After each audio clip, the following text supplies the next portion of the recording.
श्रीलंका में बिजली के बड़े ब्रेकडाउन की अनोखी वजह सामने आ गई। श्रीलंका के शहर कोलंबो में आज होने वाले बिजली के तवील ब्रेकडाउन की वजह से मामूलाती जिंदगी मुअत्तल होकर रह गई।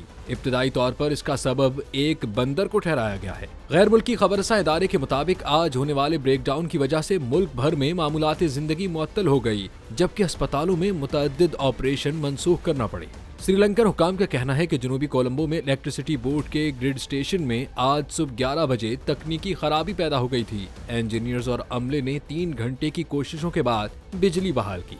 हुकाम के मुताबिक अब भी मुतअद्दिद इलाके बिजली से महरूम हैं, जहां बिजली की बहाली के लिए अमला काम कर रहा है।